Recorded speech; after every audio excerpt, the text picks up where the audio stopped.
ప్రభునందు ప్రియమైనటువంటి ప్రియా దేవుని బిడ్డలారా, ఈరోజు షార్ట్ మెసేజ్. దేవుని బిడ్డలారా, వాక్యము చెప్పబోయే ముందు వాక్యం వింటున్న మీరు అందరూ కూడా సబ్స్క్రైబ్ చేయండి, లైక్ చేయండి. దేవుని గొప్పగా కనపరచమని నేను మీకు తెలియపరుస్తున్నాను. ఫిలిప్పీలకు రాసిన పత్రిక 1వ అధ్యాయం 28వ వచనము, మీరు క్రీస్తు సువార్తకు తగినట్లుగా ప్రవర్తించుడి. దేవుని బిడ్డలారా, ఈరోజు దేవుని వాక్యము తెలియపరుస్తున్నది, మీరు క్రీస్తు సువార్తకు తగినట్లుగా ప్రవర్తించుడి. ఈరోజు సువర్తమానము దేశమంతటా ప్రబలుతున్నది. దేవుని బిడ్డలారా, ప్రతి ఒక్కరు కూడా సువర్తమానము తెలియపరచాలని దేవుడు కోరుచుంటున్నాడు. ఆయనను పరిశుద్ధాత్మ మీ మీదకి వచ్చినప్పుడు మీరు శక్తిని అందరు కనుక మీరు యూదయ సమరయ దేశముల అందంతటను బూది అంతముల వరకు నాకు సాక్షులై ఉంటారన్నారు. దేవుని బిడ్డలారా, సువర్తమానము మోసుకొని మనము అనేకులకు అందజేయాలన్నదే దేవుని ఉద్దేశం. పరిశుద్ధాత్మ శక్తి పొందుకున్నటువంటి వారందరూ కూడా, దేవుని సొత్తైన ప్రజలైనటువంటి వారందరూ కూడా దేవుని సువర్తమానం అందించాలి. దేవుని రక్తంలో కడగబడినటువంటి వారందరూ కూడా దేవుని వర్తమానం ఇవ్వాలి. దేవుని బిడ్డలారా, ఈరోజు దేవుని వాక్యం తెలియపరుస్తున్నది, మీరు క్రీస్తు సువార్తకు తగినట్లుగా ప్రవర్తించుడి. ఆయన సువార్తమానం మోసుకొని పోండి, ఆయన సువార్తమానం అనేకులకు అందించండి.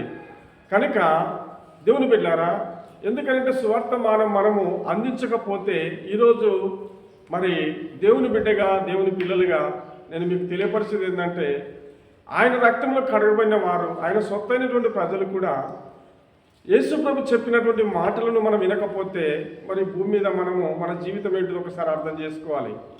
కనుక నశించిపోతున్న ఆత్మల పట్ల భారం కలిగి, నశించిపోతున్న ఆత్మలు ఎన్నో మరి ఈ లోకంలో నశించిపోయి నరకానికి పోతున్నాయి. బిడ్డలారా, నువ్వు సత్యమును తెలుసుకున్నటువంటి నీవు, జీవమును తెలుసుకున్నటువంటి నీవు, మార్గమును తెలుసుకున్నటువంటి నీవు, కనుక నేనే మార్గమును సత్యమును జీవమై ఉన్నటువంటి దేవుని తెలుసుకున్న నీవు ఆయన సువర్తమానము అందించకపోతే, ఆయన సత్యమైన వాక్యమును మనం బోధించకపోతే ఈరోజు మన జీవితంలో ఏంటిదో అని నేను మీకు తెలియపరుస్తున్నాను. దేవుని బిడ్డలారా, ఈరోజు సువర్తమానం అందించండి.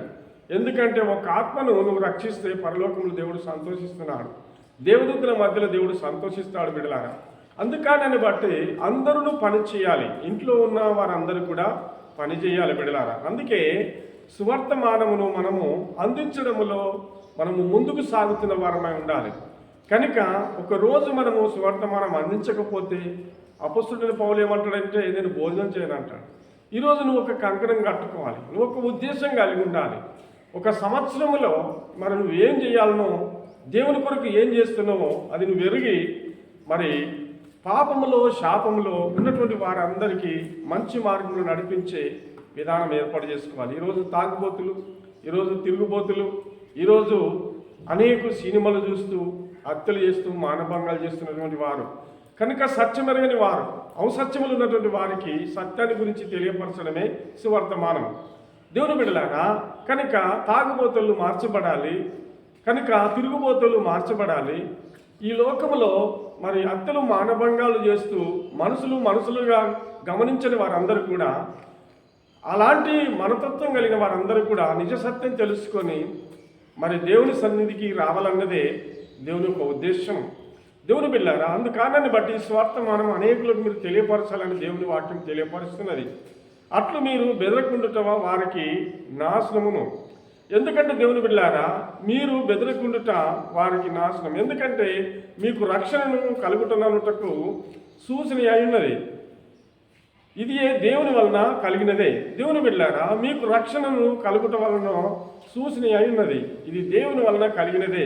కనుక ఈ రక్షణ అనేది మరి అనేకులకు దొరుకుతున్నది, అనేకులకి రక్షణ అందబడుతుంది, అనేకులు ఈ రక్షణ గురించి తెలుసుకుంటారు. నేను వచ్చి మిమ్మల్ని సూచనను రాకపోయినను మీరు ఏ విషయంలోనూ బెదిరించే వారికి బెదరక అందరూ ఒక్క భావంతో సువార్త విశ్వాస పక్షమున పోరాడుచు ఏక మనసు గలవారై నిలిచి ఉన్నారని మిమ్మును గూర్చి వినులాగున. దేవుని బిడ్డలారా, ఇక్కడ అపోస్తులైన పౌలులో ఉన్నటువంటి తపన ఫిలిప్పీలకు రాస్తున్నటువంటి సంఘంలో మరి ఇలాంటి విషయాలు తెలియపరుస్తున్నాడు. సువార్త విశ్వాస పక్షమున పోరాడుచు ఏక మనసు గలవారై ఉండండి. సువార్త పక్షమున మీరు పోరాడుచు ఏకపక్షం గలవారై, అంటే దేవుని యందున్న వారై కనుక నేను మిమ్మును గూర్చి వినులాగున, అంటే మీలో ఉన్నటువంటి సత్యమును, మీలో ఉన్నటువంటి నడక, మీలో ఉన్నటువంటి త్యాగం, మీలో ఉన్నటువంటి బలం కనుక దేవునికి ఎలాంటి యొక్క విషయంలో మీరు నమ్మకంగా ఉన్నారో కనుక ఈ లోకంలో అనేకులు మరి ఆ రోజుల్లో ఈ రోజుల్లో కూడా ఒక సత్యాన్ని ఎదిరించేవారు ఉంటారు, సత్యానికి అడ్డుమండేసేవారు ఉంటారు.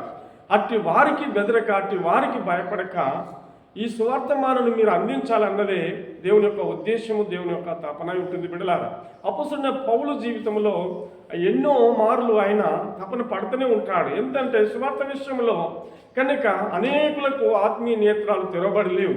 ఎందుకంటే ఈలోక సంబంధమైన గుడ్డితనం వారి జీవితంలో జీవిస్తున్నారు.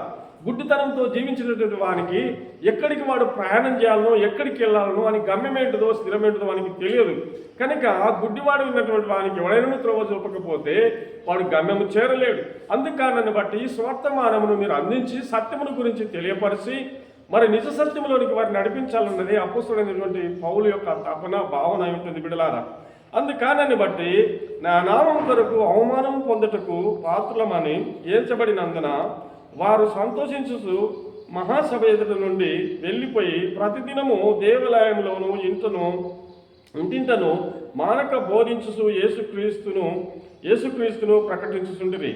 దేవుని బిడ్డలారా, దేవుని వాక్యము తెలియపరిచినది ఇక్కడ నా నామం కొరకు అవమానం పొందారు కనుక అవమానం పొందుటకు పాత్రులని ఏంచబడినందుకు సంతోషిస్తూ కనుక మహాసభ నుండి మీరు వెళ్ళిపోయి ప్రతిదినము దేవాలయంలో ఇంటింటను మానక బోధించుచు యేసుక్రీస్తును ప్రకటిస్తున్నారు. దేవుని బిడ్డలారా, ప్రజల మధ్యలో ప్రజలు మాట్లాడుతున్నటువంటి మాటలను మనం పట్టించుకునడం కాదు, కానీ వాళ్ళు మాట్లాడుతున్నటువంటి మాటలు సరి అయినది కాదని తెలుసుకుని నిజ సత్యమును నువ్వు బోధించడంలో మానక, ఎందుకంటే దాన్ని ఇడవక దాన్ని పట్టుకున్న దాన్ని గట్టిగా పట్టుకొని నీవు అనేకులకు సువార్త మనం అందించడం అనేది నీకు ఇచ్చిన బాధ్యత, భారం అని మరి నీకు దేవుని వాక్యము తెలియపరుస్తుంది. వెళ్ళిపోయి ప్రతిదినము దేవాలయంలో ఇంటింటను మానక బోధించు యేసుక్రీస్తు అని ప్రకటించుతున్నారు. యేసుక్రీస్తు నిజమైన దేవుడని ప్రకటిస్తుంటున్నారు. దేవుని బిడ్డలారా, ఆయన సత్యమును తెలియపరచాలి. ఆయన ఈ లోకములకు వచ్చాడు కనుక అనేకులను మరి స్వస్థపరచాడు. గుడ్డివారికి చూపును, గుడ్డివారికి కాళ్ళను, మూగవారికి నోరును, చనిపోయిన వారిని లేపడము, అనేక రోగగ్రస్తులందరినీ ముట్టి స్వస్థపరిచినటువంటి దేవుడని లేఖన భాగాలు తెలియపరుస్తున్న బిడ్డలారా, ఆ సత్య సువార్త మానమును అందించడంలో ఆ భారము, ఆ బాధ్యత నీ మీద, నా మీద, మన అందరి మీద ఉన్నది. కనుక తెలియని వారికి తెలియపరచడమే ఈ సత్య సువార్త మానమని నేను మీకు తెలియపరుస్తున్నాను. అందుకు దేవుని బిడ్డలారా, రోమిలకు రాసిన పత్రిక 5:3లో అంతేకాదు శ్రమ ఓర్పు పరీక్ష నిరీక్షణను కలగజేయునని ఎరిగి శ్రమల యందును అతిశయపడదాం. ఇక్కడ మనకు దేవుని బిడ్డలారా, మనకు దేవుని వాక్యం తెలియపరుస్తుంది. అంతేకాదు శ్రమ ఓర్పు కలగజేస్తుంది. శ్రమలు వచ్చినప్పుడు ఓర్పు కలిగి ఉండాలి. పరీక్ష నిరీక్షణను కలగజేయునని అంటే ఇక్కడ ఓర్పు అనేది పరీక్ష, అంటే నీ ఓర్పులో ఒక పరీక్షలో నిరీక్షణ నువ్వు ఈ రీతిగా కలిగి నువ్వు దేవుని యొక్క అడుగుజాడలందు నడవాలి.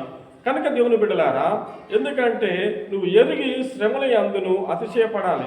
శ్రమలు వచ్చినప్పుడు ఆ శ్రమలలో సంతోషించాలి, శ్రమలను బట్టి అతిశయించాలి.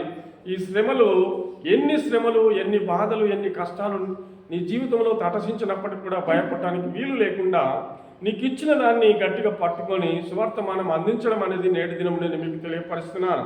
దేవుని బిడ్డలారా, సువార్తమానం అందించకపోతే ఈరోజు అనేక ప్రజలందరూ కూడా నరకంకు వెళ్ళిపోతున్నారు.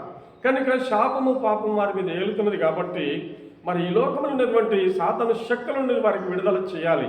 దేవుని బిడ్డలారా, ఈ సువార్తమానము గట్టిగా అనేకులకు నువ్వు తెలియపరిచే బిడ్డగా దేవుడిని నేర్పరచుకున్నాడంటే నువ్వు అనేకులకు తెలియపరిచే బిడ్డగా నువ్వు నిలబడాలి. ఎందుకంటే దేవుని వాక్యం అనేకులకు నువ్వు అందించకపోతే ఈరోజు నీ జీవితం ఏంటో ఒకసారి అర్థం చేసుకో. కనుక దినములు గతించిపోయిన కొలదిగా నువ్వు ఏమి చేస్తావు ఒకసారి అర్థం చేసుకో. కనుక యవనస్తులైతే యవన కాలములు సువార్తమానం అందించండి. మధ్య వయసులో ఉన్న వారు సువార్తమానం అందించండి. వృద్ధులు కూడా సువార్తమానం అందించండి. కనుక దేవుని బిడ్డలారా, మనం ఎవరమైనను ఆయన సత్యమును మాట్లాడుతున్న వారమై ఉండాలి. ఆయన సత్యమును బోధిస్తున్నటువంటి వారమై ఉండాలి.